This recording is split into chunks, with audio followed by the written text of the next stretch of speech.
بسم الله الرحمن الرحيم.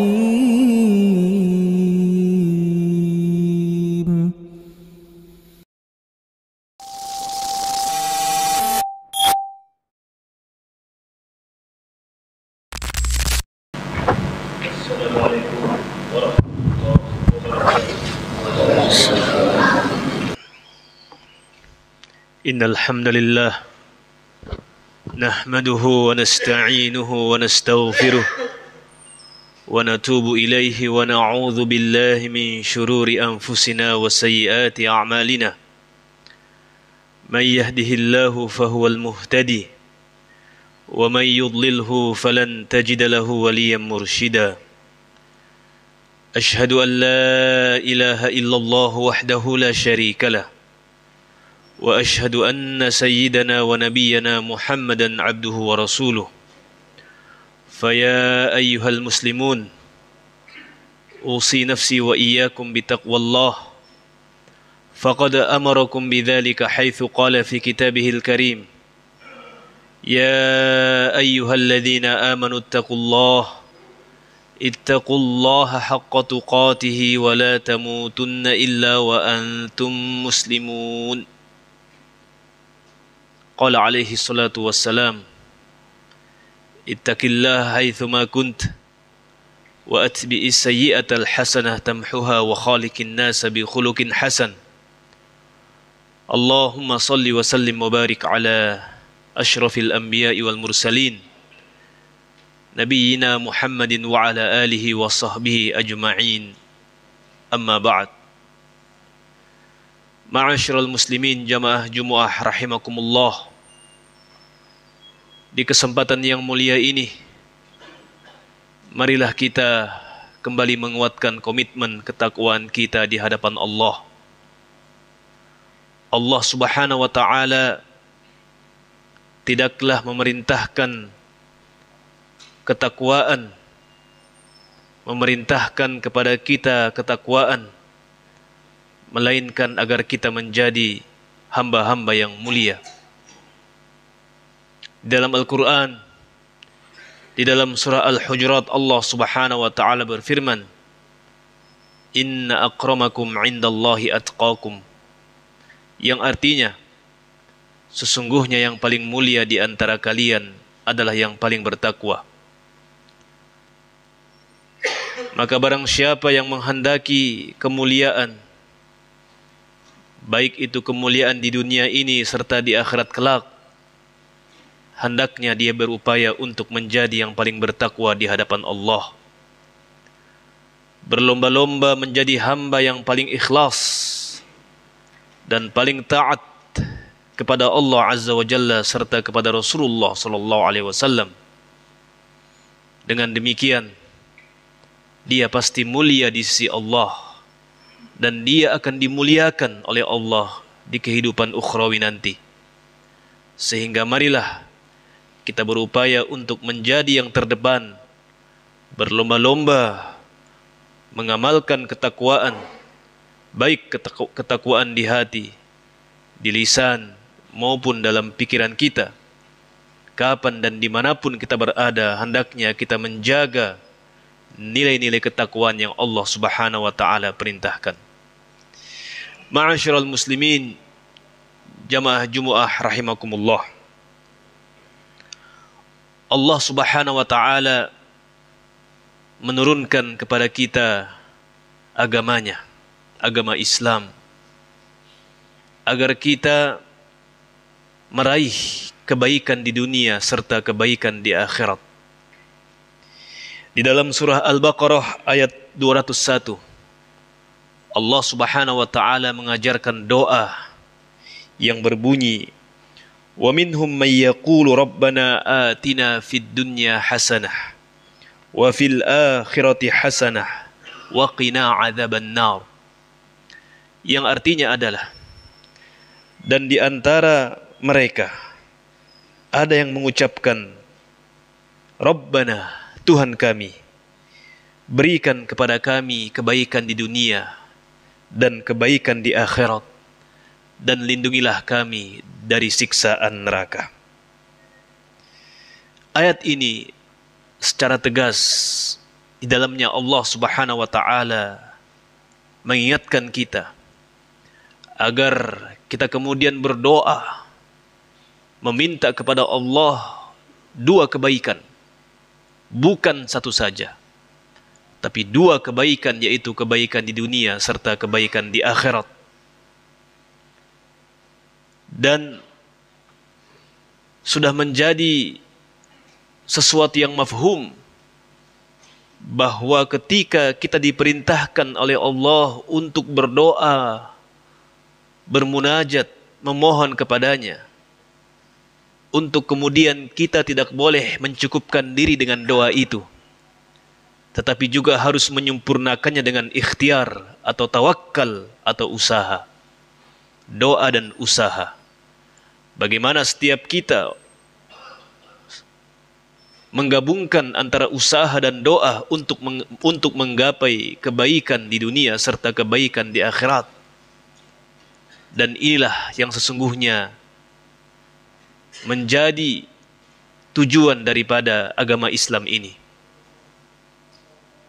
Oleh karena itu, satu hal penting yang harus diingat, bahwa setiap kita tidak mungkin meraih kebaikan di dunia, apatah lagi kebaikan di akhirat, melainkan dengan hidayah dari Allah Azza wa Jalla, dengan petunjuk dari Sang Pencipta Tuhan kita Allah Azza wa Jalla.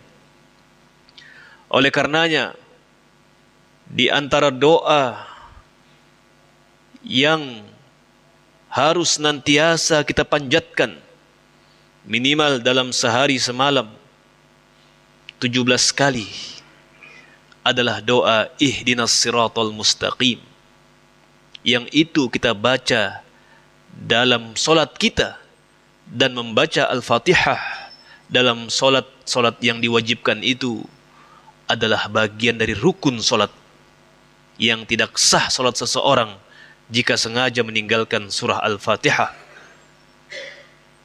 Di dalam surah Al-Fatihah kita berdoa ihdinas siratal mustaqim, tunjukilah kami jalan yang lurus, siratal ladzina an'amta alaihim, yaitu jalannya orang-orang yang engkau telah berikan nikmat atas mereka, ghairil maghdubi alaihim waladdallin, bukanlah jalannya orang-orang yang dimurkai dan jalannya orang-orang yang tersesat. Sebuah pertanyaan muncul, bukankah kita menganut agama Islam, agama hidayah, tetapi kenapa kemudian kita diperintahkan untuk terus mengulang-ulang meminta kepada Allah hidayah? Bukankah kita telah beragama Islam dan itu adalah agama hidayah?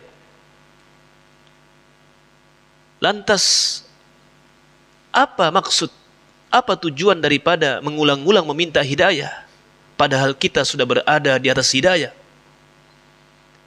Menjawab pertanyaan ini, salah seorang ulama Islam, ulama kita, Al-Imam Ibn Taimiyah rahimahullah, mengatakan bahwa kita dianjurkan, diperintahkan untuk banyak meminta hidayah, karena sesungguhnya di dalam diri kita ini ada hati yang senantiasa berubah-ubah. Dan yang kedua, bahwa hidayah yang kita minta ini bukan hidayah secara umum, tapi hidayah secara umum dan hidayah secara detail. Dalam setiap urusan kita harus memastikan bahwa kita berada di atas hidayah. Oleh karena itu Nabiullah Muhammad alaihi salatu wassalam dalam doanya, dan beliau sering mengulang-ulang doa itu, beliau mengatakan, wala takilni ila nafsi tarfata ain, dan jangan serahkan urusanku meskipun hanya sekejap, dan jangan engkau biarkan aku sendiri mengurus urusanku meskipun hanya sekejap. Itu Nabi kita Muhammad sallallahu alaihi wasallam menunjukkan bahwa dalam setiap urusan, baik urusan-urusan yang disebut dengan istilah urusan duniawi, apalagi urusan ukhrawi, Nabi selalu berupaya memastikan bahwa benar-benar itu semua berada dalam bingkai hidayah. Dalam semua urusan, Jangan sampai kemudian hanya mendapatkan hidayah pada sebagian urusan, namun mengabaikan hidayah tersebut pada urusan yang lain. Dan itu berbahaya. Dalam sebuah hadis dikisahkan bahwa telah sampai kepada Nabi informasi di Madinah ada seorang wanita yang ketika di siang hari dia berpuasa sunnah, dia banyak berpuasa sunnah, namun di malam hari dia banyak beribadah qiyamul lail. Tetapi perempuan tersebut suka menyakiti perasaan tetangga. Apa jawaban Nabi kemudian alaihi salatu wassalam? Beliau mengatakan, hiya finnar, perempuan itu akan masuk ke dalam neraka. Mari kita lihat, padahal dia adalah ahli ibadah. Di siang hari dia banyak berpuasa sunnah, di malam hari dia banyak bertahajud. Ya, itu semua adalah bagian dari hidayah. Tetapi dalam urusan sosial, dia mengabaikan hidayah. Semestinya dia menjaga hak-hak tetangga, tidak menyakiti tetangga, menjaga hubungan yang baik terhadap sesama. Namun karena dia mengabaikan hidayah dalam urusan sosial, Nabi mengatakan bahwa perempuan tersebut di neraka. Ini menunjukkan bahwa hendaknya hidayah diminta dalam setiap urusan. Apakah itu urusan ibadah, urusan keluarga, urusan bisnis, semua ada hidayah Allah di dalamnya. Maka mintalah kepada Allah dan berikhtiarlah dengan belajar agama, bertanya kepada ahli agama, bagaimana petunjuk Allah, bagaimana bimbingan Allah di dalam urusan-urusan yang kita akan geluti.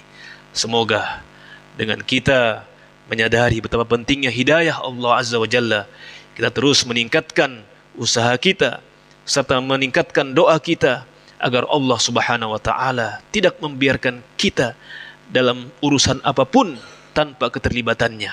Kita meminta kepada Allah hidayah dengan kita mengucapkan ihdinas siratal mustaqim, dan kemudian serius untuk memanjatkan doa kepada Allah, memulai dengan bismillah, meminta bimbingan Allah dengan belajar agama. Mudah-mudahan kita meraih kebaikan dalam kehidupan dunia serta kebaikan dalam kehidupan ukhrawi. Amin amin ya rabbal alamin. Barakallahu li wa lakum fil Qur'anil azim wa nafa'ani wa iyyakum bima fihi minal ayati wa dzikril hakim. Aqulu ma tasma'un wa astaghfirullah li wa lakum fastaghfiruh innahu huwal ghafurur rahim.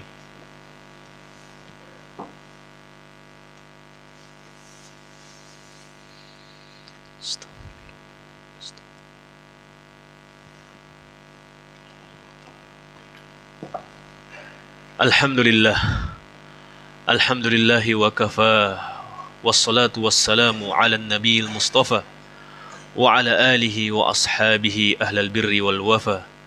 Ashhadu an la ilaha illallah wahdahu la sharika lah, wa ashhadu anna sayyidana wa nabiyyana Muhammadan abduhu wa rasuluh. Faya ayyuhal muslimun, usi nafsi wa iyyakum bitaqwallah.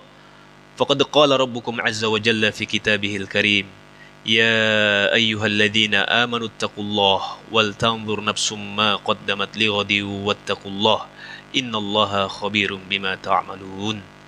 ثم قال الله عز وجل إن الله وملائكته يصلون على النبي يا أيها الذين آمنوا صلوا عليه وسلموا تسليما. اللهم صل وسلم وبارك على نبينا محمد وعلى آله الأطهار. وارض اللهم عن الخلفاء الأربعة الراشدين أبي بكر وعمر وعثمان وعلي وعن سائر الصحابة أجمعين ومن تبعهم بإحسان إلى يوم الدين. اللهم اغفر للمسلمين والمسلمات والمؤمنين والمؤمنات الأحياء منهم والأموات إنك سميع قريب مجيب الدعوات يا قاضي الحاجات. ربنا لا تزغ قلوبنا بعد إذ هديتنا وهب لنا من لدنك رحمة إنك أنت الوهاب. اللهم إنا نسألك الهدى والتقى والعفاف والغنى. اللهم إنا نسألك العافية في الدنيا والآخرة. اللهم إنا نسألك العفو والعافية في الدنيا والآخرة.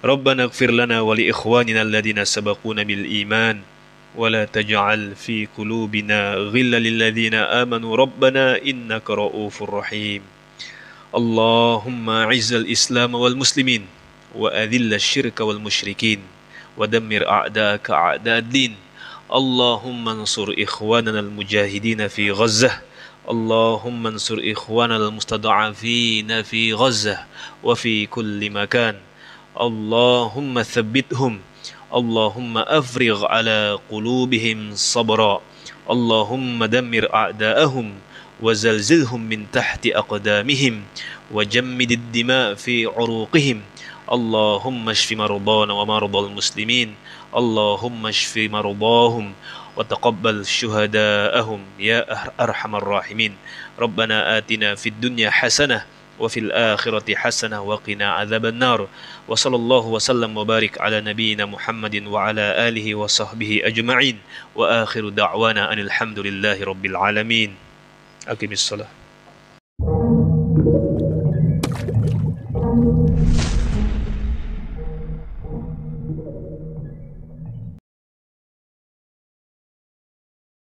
بسم الله الرحمن الرحيم